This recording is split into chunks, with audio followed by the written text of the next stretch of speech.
स्वागत है NF news पर। मैं हूं आपके साथ रोहित। पिछले 21 दिन से दिल्ली के जंतर मंतर पर एक प्रोटेस्ट चल रहा है। कॉकरोच जनता पार्टी का प्रोटेस्ट की शुरुआत हुई धर्मेंद्र प्रधान इस्तीफा दो, लेकिन अब ऐसा लगता है कि इस्तीफे वाली बात बहुत दूर छूट गई, क्योंकि उस मंच से बस नाम रहेगा तो अल्लाह का और तमाम तरीके के और नारे लग रहे हैं। हम भी देखेंगे जैसा हमेशा लगता रहता है। तो क्या यह प्रोटेस्ट भटक गया है? क्या अभिजीत दीप के जो सोच कर आए थे उसमें वो सफल नहीं हो पाए? अब ये प्रोटेस्ट जा कहां रहा है?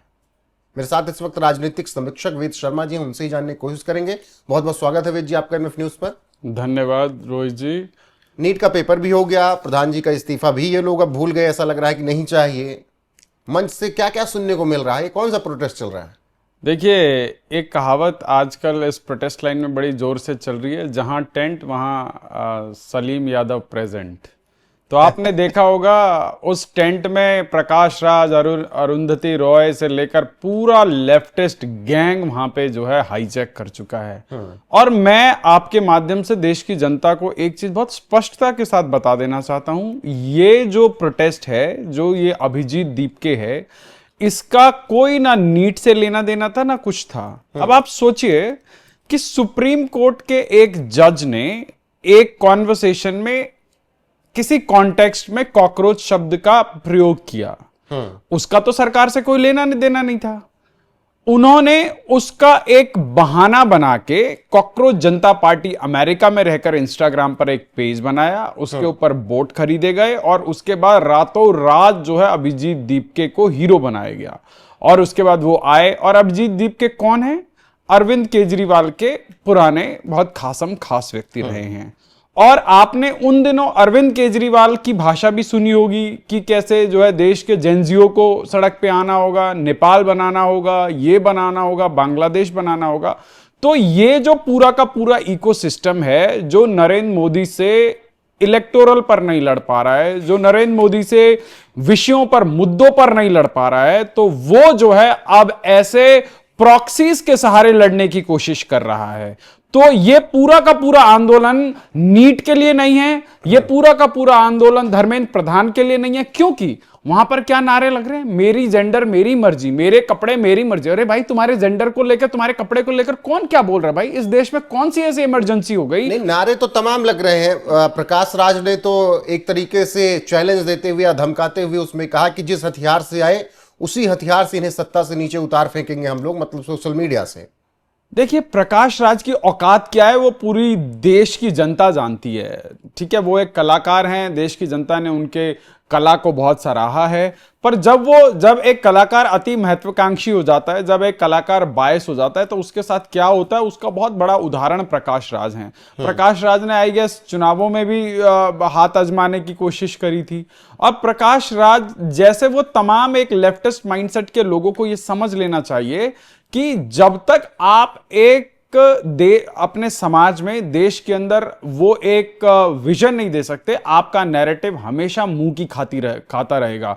और इन तमाम लोगों का आपने देखा होगा उस पूरे के पूरे प्रोटेस्ट में सारे फूके हुए कारतूस आ रहे हैं, जिनका कोई भी एक इलेक्टोरल जो है आधार नहीं है, जो चुनावों में जाते हैं तो जिनकी पार्टियां जो है औंधे मुंह गिरती हैं, अपने जो है वो जमानतें नहीं बचा पाते हैं, वो लोग उस आंदोलन में घुसपैठ कर रहे हैं और अपनी खीज उतार रहे हैं। आप बताइए, उस आंदोलन के स्टेज से प्रधानमंत्री को भद्दी भद्दी गालियां बोली जा रही हैं, उस आंदोलन के मंच से प्रधानमंत्री के लिए अपशब्दों का प्रयोग किया जा रहा है। क्या इसी चीज के लिए वो आंदोलन है? क्या इसी चीज के लिए आपको अभिव्यक्ति की आजादी मिली हुई है? अगर इसी प्रकार का रिटेलिएशन दूसरी तरफ से हो तो फिर उसके बाद इनको तानाशाही आ जाती है, इसी जो है फिर इनका पूरा का पूरा इकोसिस्टम जो है विधवा विलाप करने लग जाता है। तो आप उतना ही कीजिए जितना आप सह सकते हैं, क्योंकि जब दूसरी तरफ से रिटेलिएशन होना शुरू होगा तो फिर उसके बाद जो है इनका रोना धोना शुरू हो जाता है। फिर ये जो है ढूंढने लग जाते हैं कि जी ये संविधान और ये, अरे भाई पहले संविधान पढ़ के आओ ना। अगर संविधान अभिव्यक्ति की आजादी तुमको भी देता है तो औरों को भी देता है। लेकिन वेद जी, अब इसमें देखिए, इस वाले प्रदर्शन में भले ये नीट से शुरुआत हुई, धर्मेंद्र प्रधान के इस्तीफे को लेकर बात शुरू हुई, लेकिन अब इसमें अलग अलग तबके के लोग आ रहे हैं जो अपनी बातें रखने आ रहे हैं। जैसे अब मान लीजिए कि E20 की वजह से बवाल मचा हुआ है, तो उसका एक तबका आ रहा है कि हम प्रदर्शन करेंगे। कुछ और हो गया तो हम प्रदर्शन करेंगे। वहां पर सुनवाई नहीं की पुलिस वाले, तो एक संगठन वहां से भी आ जा रहा है। यहां तक कि सीएम उमर अब्दुल्ला की एनसीए नेशनल कॉन्फ्रेंस भी किसी मुद्दे को लेकर प्रदर्शन में आ रही थी, हालांकि परमिशन बाद में नहीं मिली। तो एक तो मंच बन गया है ना कि अगर देश में कुछ भी होगा तो जंतर मंतर पहुंच के हम सरकार से सवाल कर सकते हैं। देखिए, जंतर मंतर एक ऐसा स्थान है जहां पर आप जो है प्रदर्शन कर सकते हैं। आपकी किसी विषय को लेकर नाराजगी है, कोई मुद्दा है, तो उसको लेकर आप वहां पर जो है अपना आक्रोश, अपना संगठन लेकर वहां पे व्यक्त कर सकते हैं। देश की सरकार ने, व्यवस्था ने जो है वहां का जो सिस्टम है उसने वो आपको एक व्यवस्था दी है। अब आप मजे की बात सुनिए, इस पूरे 140 करोड़ के देश में सिर्फ यही सीजेपी वाले तो नहीं है कि भैया जिनके मन में आक्रोश है कि यही जो है धरना प्रदर्शन कर पाए। देश में और भी लोग होंगे, और भी विषय होंगे जो लोग धरना प्रदर्शन करना चाहते होंगे। अब इनको लगा कि भैया हम यहां पर आके डट गए हैं तो ये हमारे बाप की बपौती है, यहां पे हमारे अलावा किसी और को जो है धरना प्रदर्शन करने ना दिया जाए। अब सोचिए, जितना इनका हाइप बना था, जितना ये बोर्ड्स खरीद के मिलियन मिलियन की बात कर रहे थे, जब धरातल पे उतरे तो वहां दिन में 300 लोग नहीं इकट्ठे हो रहे। बड़े बड़े चैनल वाले लोग उसके ऊपर जब डिबेट करते हैं तो कह रहे हैं कि भैया सिर्फ सैटरडे संडे को जब जो है बच्चे फ्री होते हैं, पिकनिक मनाने के लिए थोड़ी देर आ जाते हैं। सुना है वहां पे एक भाईजान बढ़िया लंगर लगा रहे हैं, बढ़िया बढ़िया खिला रहे हैं लोगों को। बेचारा एक सोनम वांगचुक वहां जो है तकिया मुंह ढक के कुतुर कुतुर कर रहे हैं और ये दबा के वहां भरपेट खा रहे हैं। और वो नाराजगी सोनम वांगचुक ने स्टेज पर भी दर्शा दी, बोले मैं यहां इतने दिन से भूखा बैठा हूं और ये लोग जो है पेट जो है मुंह ठूस ठूस के खा रहे हैं। तो देखिए, जब आपके विचारों में अति जो है एम्बिशन होता है, देखिए एम्बिशियस होना कोई गलत बात नहीं है, पर आप किसकी कॉस्ट के ऊपर ये एम्बिशन कर रहे हैं? आप शर्जिल इमाम की रिहाई की बात कर रहे हैं, आप जो है और उन तमाम लोगों की बात कर रहे हैं जो यूएपीए की धाराओं में जो है जेलों में बंद है। भाई पहले आप ये डिसाइड तो कर लीजिए कि आप कौन से मुद्दे को लेकर वहां पर बैठे हैं। नहीं, अब जो खाता ना भाई, जो दिपके और उसका वो नाचने वाला भैया का है, वही सही। देश के हर एक मुद्दे पर यहां पर बात होगी, सीधी सी बात। तो भाई करिए।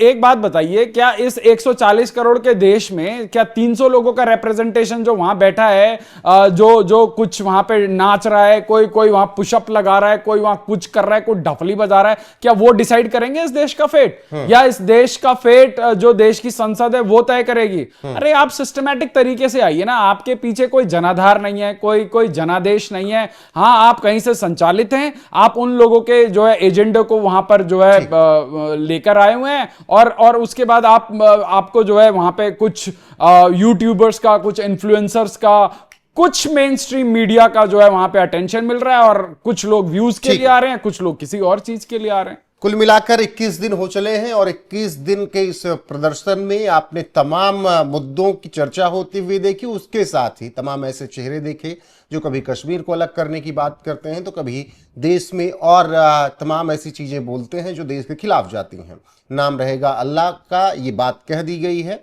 और बाकी प्रकाश राज वहां पर ऐसे लोग हैं, एक तरफ स्टेज से नारा लग रहा है कि नाम रहेगा अल्लाह का, दूसरी तरफ ऐसे बच्चे वहां पर ब्रेन वॉश करके लाए जा रहे हैं जो वो तमाम वहां पे इंटरव्यूज देते हुए पाएंगे कि जी नहीं, हमें मंदिर नहीं चाहिए, हमें अस्पताल चाहिए, वो मंदिर की बात करेंगे, हम संविधान की बात करेंगे। अरे भाई, तुम नीट के लिए आए हो, वहां मंदिर का इशू कहां से आ गया? बिल्कुल, वो देश देख जिन रहा है, लोगों को अपनी भड़ास निकालनी है वो लोग वहां इकट्ठा हो रहे हैं। बिल्कुल वेद जी, वही हर सवाल ये हो रहा है कि आप आए हैं शिक्षा के लिए, तो शिक्षा में बात कीजिए, इधर उधर क्यों? बाकी प्रकाश राज पहुंचकर अब ये कह रहे हैं कि जिस ताकत पर, यानी सोशल मीडिया के दम पर आए, उसी सोशल मीडिया से हम लोग इन्हें हटा देंगे। आपकी राय क्या है कमेंट सेक्शन में जरूर बताइएगा। वेद जी, आपका बहुत शुक्रिया हमारे साथ जुड़ने के लिए। फिलहाल अभी के लिए इस वीडियो में बस इतना है। नमस्कार।